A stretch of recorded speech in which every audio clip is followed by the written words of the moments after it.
ನಟಿ ಮೇಘನ ರಾಜ್ ಮತ್ತು ಚಿರಂಜೀವಿ ಸರ್ಜಾ ಅವರದ್ದು ಕೇವಲ ದಾಂಪತ್ಯವಲ್ಲ, ಅದು 10 ವರ್ಷಗಳ ಕಾಲ ಗಾಢ ಸ್ನೇಹದ ಅಡಿಪಾಯದ ಮೇಲೆ ಕಟ್ಟಿದ ಪ್ರೀತಿಯ ಸೌಧ.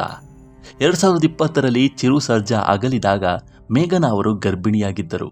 ಅಂದಿನಿಂದ ಇಂದಿನವರೆಗೂ ಮೇಘ ಅವರು ಚಿರು ಮೇಲಿನ ಪ್ರೀತಿಯನ್ನ ಎಳ್ಳಷ್ಟು ಕಡಿಮೆ ಮಾಡಿಕೊಂಡಿಲ್ಲ.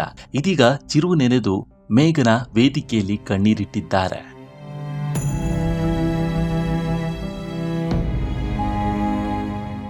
ಜೀವನ ಅನ್ನೋದು ಅನಿರೀಕ್ಷಿತ ತಿರುವುಗಳ ಮೊತ್ತ.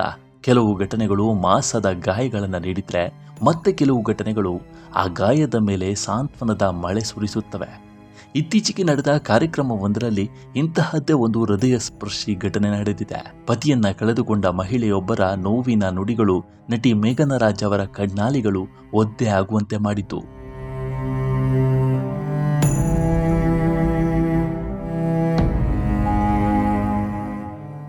ಹೌದು, ಇತ್ತೀಚೆಗೆ ನಡೆದ ಕಾರ್ಯಕ್ರಮವೊಂದರ ವೇದಿಕೆಯ ಮೇಲೆ ಮಾತನಾಡುತ್ತಿದ್ದ ಮಹಿಳೆಯೊಬ್ಬರು ಅಪಘಾತದಲ್ಲಿ ತಮ್ಮ ಪತಿಯನ್ನ ಕಳೆದುಕೊಂಡ ದುರಂತವನ್ನ ನೆನೆದು ಬಿಕ್ಕಳಿಸಿದರು. ಪತಿ ಹೋದ ಮೇಲೆ ನಾನು ಇರಲೇಬಾರದು ಅಂದುಕೊಂಡಿದ್ದೆ. ಎಷ್ಟೋ ಬಾರಿ ಸಾವಿನ ಹಾದಿ ಹಿಡಿಯಲು ನಿರ್ಧರಿಸಿದ್ದೆ. ಆದರೆ ಆ ಸಮಯದಲ್ಲಿ ಸಿಸ್ಟರ್ಗಳು ನನ್ನನ್ನು ಉಳಿಸಿದ್ರು, ಧೈರ್ಯ ತುಂಬಿದ್ರು ಅಂತ ಹೇಳಿದಾಗ ಇಡೀ ಸಭಾಂಗಣ ಮೌನವಾಯಿತು. ಯಾವಾಗ ಆ ಮಹಿಳೆ ಮಾತು ಮುಂದುವರಿಸುತ್ತಾ, ಚಿರಂಜೀವಿ ಸರ್ಜಾ ಸರ್ ಹೋದಾಗ ಮೇಘನ ಅವರು ತುಂಬ ಚಿಕ್ಕವರು ಎಂದು ಪ್ರಸ್ತಾಪಿಸಿದರೂ ಮೇಘನ ರಾಜ್ ಭಾವುಕರಾಗಿ ಕಣ್ಣೀರಿಟ್ರು.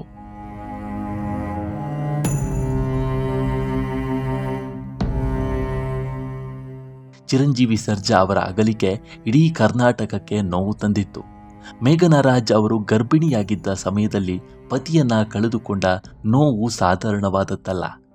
ವೇದಿಕೆಯ ಮೇಲಿದ್ದ ಆ ಮಹಿಳೆಯ ನೋವು ಮತ್ತು ಮೇಘನ ಅವರ ಅನುಭವ ಒಂದೇ ಎಳೆಯಲ್ಲಿದ್ದ ಕಾರಣ ಆ ಮಾತುಗಳು ನೇರವಾಗಿ ಅವರ ಹೃದಯಕ್ಕೆ ತಟ್ಟಿದ್ದವು.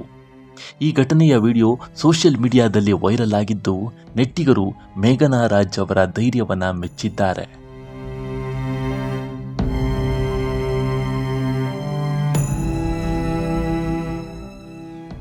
ನೋವಿನಲ್ಲೂ ನಗು ಬಿರುತ್ತಾ ಮಗನ ಜವಾಬ್ದಾರಿ ಹೊತ್ತಿರುವ ಮೇಘನ ರಾಜ್ ಇವತ್ತು ಎಷ್ಟೋ ಮಹಿಳೆಯರಿಗೆ ಸ್ಫೂರ್ತಿಯಾಗಿದ್ದಾರೆ. ಚಿರಂಜೀವಿ ಸರ್ಜಾ ಮತ್ತು ಮೇಘನ ರಾಜ್ ಸುಮಾರು ವರ್ಷಗಳ ಕಾಲ ಆತ್ಮೀಯ ಸ್ನೇಹಿತರಾಗಿದ್ರು. ಈ ಸ್ನೇಹ ಕಾಲಕ್ರಮೇಣ ಪ್ರೀತಿಗೆ ತಿರುಗಿ ಎರಡೂ ಕುಟುಂಬಗಳ ಒಪ್ಪಿಗೆಯ ಮೇರೆಗೆ 2018ರ ಮೇ 2ರಂದು ಅದ್ದೂರಿಯಾಗಿ ವಿವಾಹವಾಗಿದ್ರು.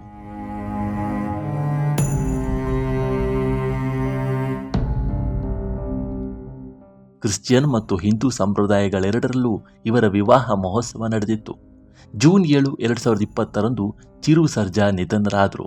ಆಗ ಮೇಘನ ರಾಜ್ 5 ತಿಂಗಳ ಗರ್ಭಿಣಿಯಾಗಿದ್ರು. ಇದೇ ಘಟನೆಯ ಬಗ್ಗೆ ಆ ಮಹಿಳೆ ಆಡಿದ ಮಾತುಗಳು ಮೇಘನ ರಾಜ್ ಅವರನ್ನ ಭಾವುಕರಾಗುವಂತೆ ಮಾಡಿತ್ತು.